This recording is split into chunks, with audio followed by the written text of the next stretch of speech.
Welcome to Democracy Now!, democracynow.org, The Quarantine Report. I'm Amy Goodman. The House Judiciary Committee is launching an investigation into President Trump's firing this weekend of U.S. Attorney Jeffrey Berman, who's overseen prosecutions and probes of several associates of President Trump and looked into the president's inauguration finances. On Friday night, Attorney General William Barr issued a press release claiming Berman was, quote, stepping down as head of the Southern District of New York. But then Berman announced he was not resigning and had no intention to resign. This led to a dramatic showdown that resulted in Barr sending Berman a letter Saturday stating President Trump had fired him. But then Trump distanced himself from the move, saying, quote, I'm not involved. Barr initially tried to install his own pick to head the SDNY, but by Saturday it was announced Berman's deputy, Audrey Strauss, would temporarily take over. As U.S. Attorney, Berman had led investigations of Trump's former personal attorney, Michael Cohen, and Trump's current attorney, Rudy Giuliani.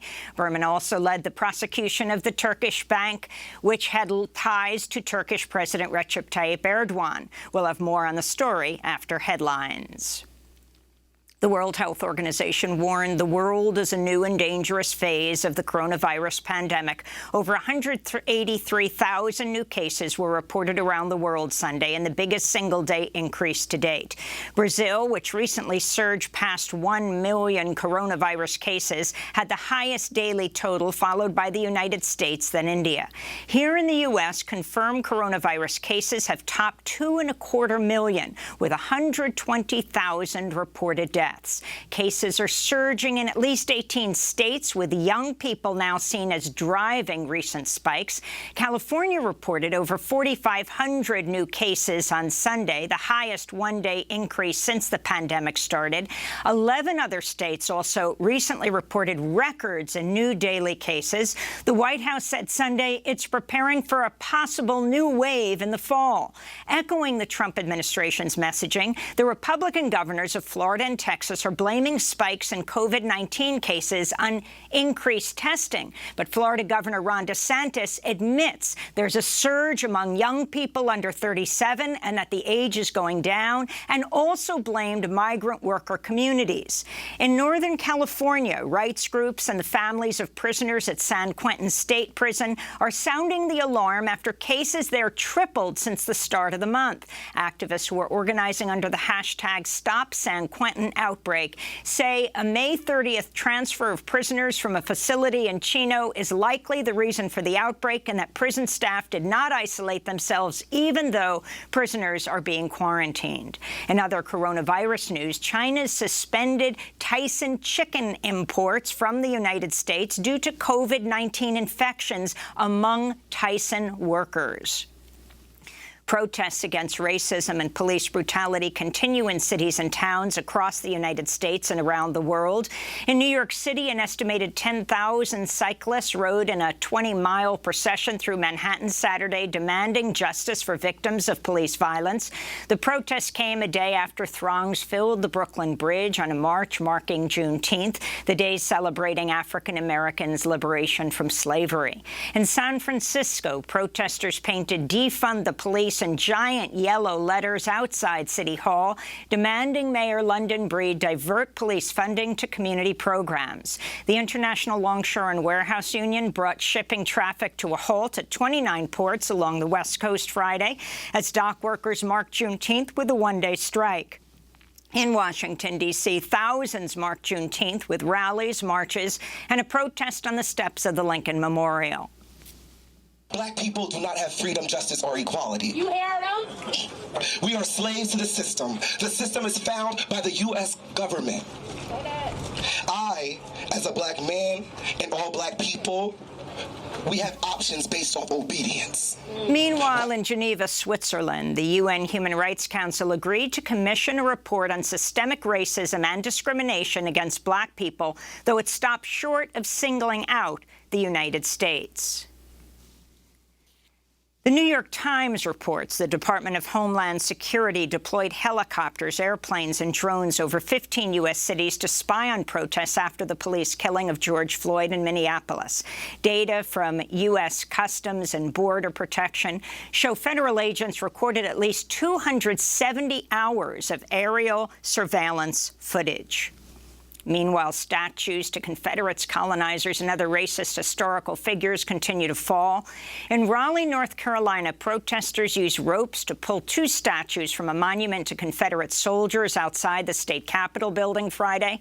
In San Francisco, protesters tore down monuments to Francis Scott Key, who composed the U.S. national anthem, and Junipero Serra, an 18th century Spanish priest who oversaw a mission that enslaved, tortured, and murdered indigenous people. They also toppled a statue of Union Army General and U.S. President Ulysses S. Grant, who once held a person in slavery. In Washington, D.C., protesters toppled a statue of Confederate General Albert Pike and set it on fire. And here in New York, the Museum of Natural History says it's removing a statue of President Theodore Roosevelt, who's depicted riding on a horse above an indigenous person and an enslaved person on either side of him. In Los Angeles, hundreds of protesters marched on the Compton Sheriff's Station Sunday, demanding justice for Andres Guardado after the 18-year-old was shot and killed Thursday by a sheriff's deputy. He was reportedly working as a security guard at an auto body shop when two officers approached him. One of his co-workers says Guardado became scared and ran after an officer drew a gun. Police claim Guardado brandished an illegal firearm. His family claims he was shot in the back and that a handgun recovered by officers did not belong to him. Southern California Congress members Nanette Diaz-Barragan and Maxine Waters are calling on California's Attorney General to launch an independent investigation into the teen's killing by police. In Kentucky, Louisville's police chief said Friday he will fire Detective Brett Hankison more than 3 months after he shot Breonna Taylor to death inside her own apartment in March. Officers John Mattingly and Miles Cosgrove were also involved in Taylor's killing and have remained on the force as well. Before killing Taylor, a 26-year-old emergency room technician, Brett Hankison was accused of multiple sexual assaults. In at least 2 cases, he preyed on young women after they had been drinking, offering to take them home in his squad car before he allegedly assaulted them. In Seattle, Washington, a 19-year-old was killed, another person critically injured early Saturday during a shooting in a part of the city occupied by protesters. A separate shooting late Sunday left another person hospitalized with gunshot wounds. Both shootings took place in the Capitol Hill occupied protest zone, a several-block area of Seattle taken over by activists earlier this month after police abandoned their militarized response to protests demanding an end to racism and police brutality. The area is called the Chaz, or the Chop. In sports news, a noose was found in the garage stall of Bubba Wallace, the only African-American driver in NASCAR's Elite Cup Series. Wallace recently led a successful campaign to get NASCAR to ban displays of Confederate flags from its events.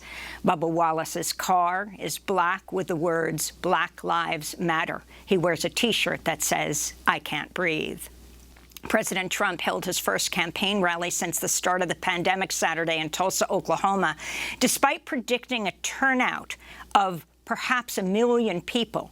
The Tulsa Fire Department says attendance at the arena was just over 6,000, less than a third of the capacity of the 19,000-seat arena. Trump and Vice President Mike Pence canceled their planned addresses to an overflow crowd outside because there was virtually no one there. Part of the reason for the low turnout may be attributable to TikTok users and K-pop fans who said they flooded the Trump campaign website with ticket reservations prior to the event with no plans of attending. During his speech, Trump again referred to COVID-19 with the racist terms Chinese virus and Kung flu. He also lamented he doesn't get credit for, quote, saving hundreds of thousands of lives. At another point, he said 1 million lives. This is Trump speaking about the issue of testing. They call me, they say, the job you're doing. Here's the bad part. When you do testing to that extent, you're going to find more people. You're going to find more cases. So I said to my people, slow the the testing down, please. Prior to the rally, 6 Trump campaign staffers working on the event tested positive for the coronavirus. Protesters demonstrated outside the event. One demonstrator, a 62-year-old art teacher and grandmother named Sheila Buck, was handcuffed and arrested at the request of the Trump campaign, even though she had reserved a ticket. Buck, who says she was inspired to protest after years of witnessing her black students suffer from racism, says she plans to sue the city, the police department, and the Trump campaign. President Trump's son, Eric Trump, also spoke at the event, where he referred to Black Lives Matter protesters as animals.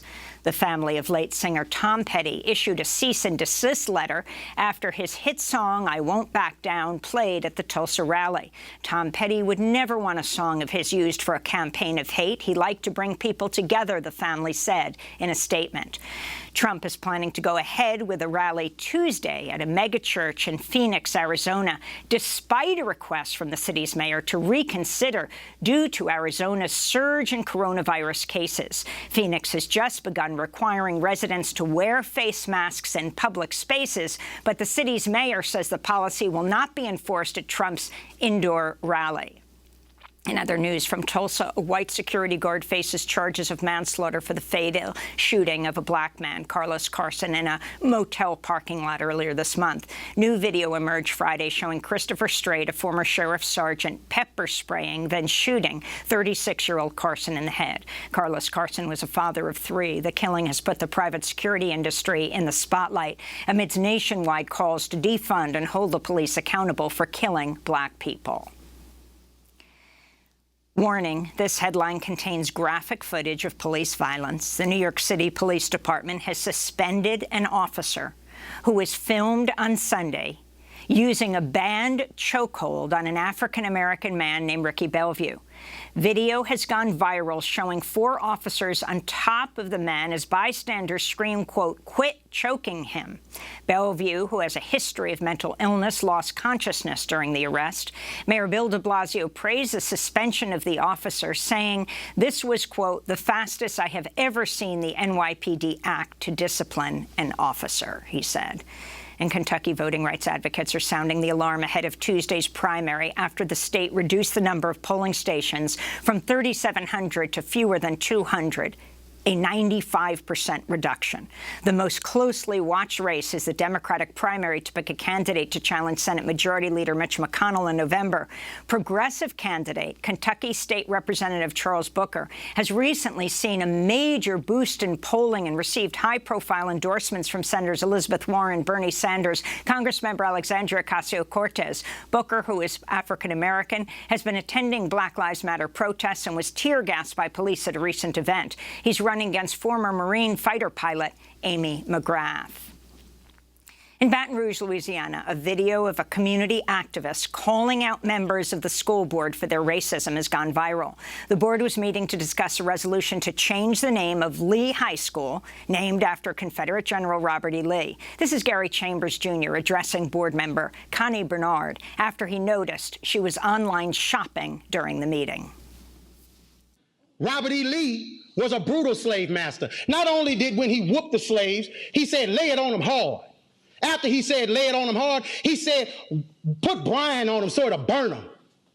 That's what Robert E. Lee did. And you set your arrogant self in here and sit on there shopping while the pain and the hurt of the people of this community is on display because you don't give a damn and you should resign. That's Gary Chambers addressing the East Baton Rouge Parish School Board. On Thursday, they voted unanimously to form a special committee to come up with alternative names for Lee High School. In reproductive rights news, Tennessee lawmakers passed a bill Friday banning abortion as early as 6 weeks of pregnancy before most people even know they're pregnant. The bill, which Republican Governor Bill Lee is expected to sign, would criminalize abortion providers who could face up to 15 years in jail and a $10,000 fine. Several groups, including Planned Parenthood and the ACLU, immediately challenged the move. A federal judge denied a request Saturday by the Trump administration to block the publication of former National Security Advisor John Bolton's forthcoming book, in which he alleges Trump directly asked for China's help getting reelected. And Saturday marked World Refugee Day. The UN reports nearly 80 million people worldwide are forcibly displaced, amounting to around 1% of humanity. The UN reports refugee numbers have doubled in the last decade, with Syria, Venezuela, Afghanistan, South Sudan, and Burma being some of the hardest-hit countries. And those are some of the headlines. This is Democracy Now!, democracynow.org, The Quarantine Report. I'm Amy Goodman.